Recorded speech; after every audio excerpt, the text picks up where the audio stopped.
Regardez Al24 News et merci de nous rejoindre pour cette édition 100% africaine. Tout de suite les titres.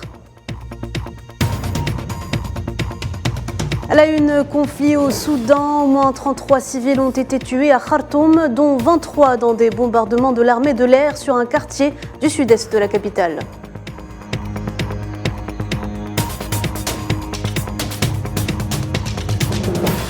Les Nations Unies en Somalie ont condamné une attaque au mortier contre un aéroport international de la capitale, ayant fait un mort parmi les membres de l'unité de garde de l'ONU.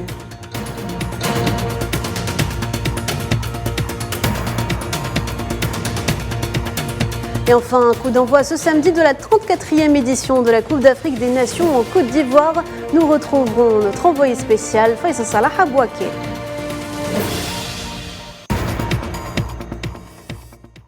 Bonsoir à toutes et à tous. On entame cette édition avec l'actualité au Soudan. Les Nations Unies ont annoncé que l'aide humanitaire et le matériel de secours ne parviennent qu'à un très petit nombre sur les millions de personnes qui en ont besoin dans le pays. L'ONU, par le biais du porte-parole de son secrétaire général Stéphane Dujarric, a appelé à la nécessité d'éliminer les obstacles au dédouanement et à l'inspection qui peuvent prendre plusieurs semaines, ajoutant que les camions chargés d'aide ne pouvaient pas circuler en raison des violents combats, notant que certains travailleurs humanitaires au Soudan avaient été arrêtés et tués.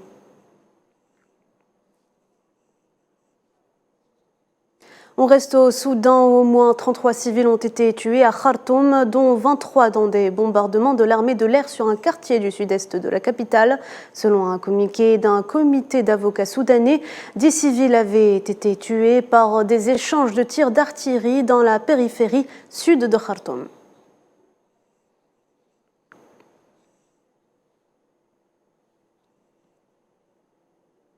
Les Nations Unies en Somalie ont condamné vendredi une attaque au mortier contre un aéroport international de la capitale Mogadiscio, attaque qui avait tué jeudi un membre de l'unité des gardes de l'ONU.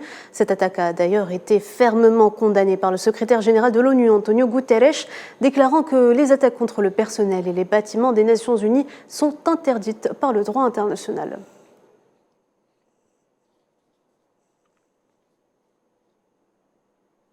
Et de son côté, l'armée américaine a déclaré que 2 membres de sa marine sont portés disparus au large des côtes somaliennes depuis jeudi soir. Une opération de recherche et de sauvetage est en cours pour localiser les 2 Marines. Aucune autre information n'a pour l'heure été diffusée sur le dossier.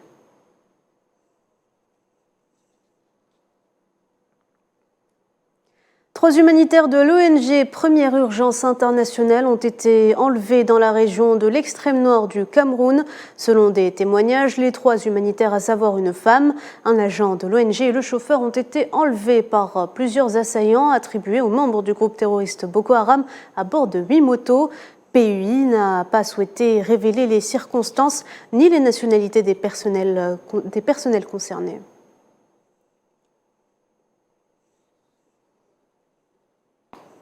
Les autorités sud-africaines ont imposé durant les dernières semaines des mesures strictes aux postes frontières, alors que des milliers de ressortissants zimbabwéens retournent à leur travail dans le pays voisin après les fêtes de fin d'année.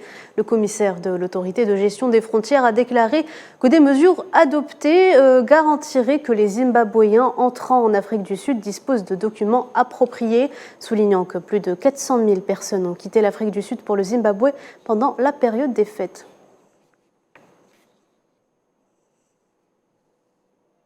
Sport football, c'est le jour J, enfin le début de la 34e édition de la Coupe d'Afrique des Nations. Après des mois d'attente, de reports et de rumeurs, le premier match de la CAN débutera dans environ 1 heure à 1h30. Les amoureux du foot vont vibrer pendant un mois sur le rythme des matchs intenses entre les meilleures équipes du continent africain. Le sélectionneur de l'équipe nationale du Nigeria, José Peseiro, a d'ailleurs déclaré samedi que ses joueurs se sont bien préparés pour cette 34e édition de la CAN et que les Super Eagles espèrent débuter la compétition sur un bon pied. Our preparation Concernant notre préparation, nous avons fait un long voyage et vous le savez que notre stage s'est déroulé à Abu Dhabi. Nous avons effectué des exercices pour développer notre façon de jeu en vue de préparer tous les matchs de la CAN, y compris le premier match contre la Guinée équatoriale. Dans le même contexte, le capitaine de l'équipe nationale nigériane, Ahmad Moussa, a confirmé que ses coéquipiers sont déterminés à faire une bonne entame de la compétition.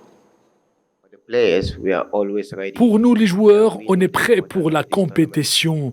Nous connaissons très bien l'importance du premier match. La dernière édition a été très sévère pour tous les joueurs nigérians et nous travaillons pour ne pas répéter les mêmes erreurs du passé. Nous les joueurs, on a beaucoup parlé entre nous et on doit focaliser notre concentration sur le terrain. La Côte d'Ivoire, pays hôte, ouvre donc le bal ce samedi avec une très attendue cérémonie d'ouverture au stade Alassane Ouattara d'Abidjan. L'ambiance s'est même faite sentir à Bouaké. Nous en parlons justement avec notre envoyé spécial sur place, Faisal Salah. Bonsoir. Bonsoir Nariman.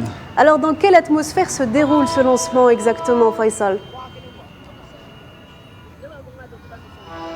Ambiance festive, la fête a déjà commencé. C'est un peu fou ce qui se passe ici à Bouaké. On a de l'ambiance, il y a de la vuvuzela, il y a toute Bouaké qui est orange. Nariman, il y a le son, j'ai le retour du son qui est un peu élevé là. Mais c'est pas grave, allez-y Faisal, on vous écoute. Alors il y a beaucoup d'ambiance. Aujourd'hui, c'est les éléphants qui jouent. La Côte d'Ivoire et toute la Côte d'Ivoire est orange aujourd'hui, c'est ce qu'on peut dire. La cérémonie d'ouverture est prévue à partir de 18h25. Il y aura l'hymne officiel de cette Coupe d'Afrique des Nations. Aquaba, il sera interprété par Magic System, Mohamed Ramadan et aussi la diva Yumi Alidi. On parle aussi de 25 légendes africaines assisteront à la cérémonie d'ouverture dont on retient le nom de l'ex-international algérien Karim Ziani, l'ivoirien Didier Drogba, le phénomène JJ Okocha et aussi le capitaine emblématique de l'équipe ghanéenne Stéphane Apia. Il y a aussi Karim Hadji, le Tunisien, sans oublier bien sûr la star sénégalaise El Hadji Diouf, 2 fois Ballon d'Or. On voit que c'est très festif là-bas sur place. Je ne sais pas si vous m'entendez encore. Oui, on voit ça, c'est très festif en ce moment à Bouaké. On s'imagine l'ambiance d'ailleurs à Abidjan. Il y a des fan zones. Oui, allez-y Faisal. Aujourd'hui à Bouaké, il y a deux fan zones pour regarder le match et pour la cérémonie d'ouverture. On parle des éléphants parce que la Côte d'Ivoire rêve depuis très longtemps. On l'a dit et on le redit, la Côte d'Ivoire rêve de garder la coupe à la maison. Le match d'ouverture est important. On rappelle que aucune équipe haute n'a perdu ou ne s'est inclinée lors de le match d'ouverture depuis 1998. Les éléphants sont focus, ils veulent gagner ce premier match face à la Guinée-Bissau et juste après on aura une Coupe d'Afrique meilleure, une belle Coupe d'Afrique. Il y a des rencontres, on va dire, de classe mondiale. On a le Sénégal qui va jouer contre le Cameroun à Yamoussoukro. On a le Burkina face à l'Algérie ici à Bouaké. Je pense que cette Coupe d'Afrique des Nations sera belle. On n'a pas un favori qui sort de l'eau. On a de belles équipes. On a l'équipe égyptienne. On a le Sénégal champion en titre. On a le Côte d'Ivoire qui est haute. On a cette ambiance. On a cette ambiance festive, cette folie, cette joie.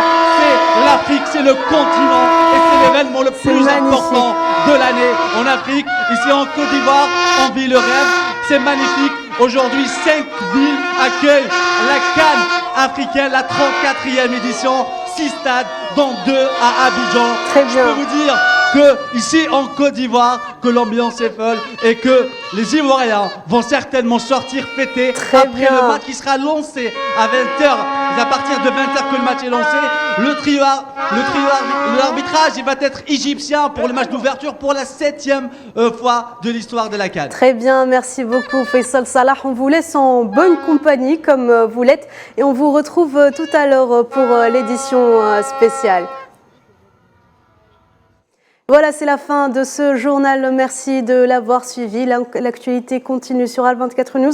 On se retrouve tout à l'heure pour le journal de 19h.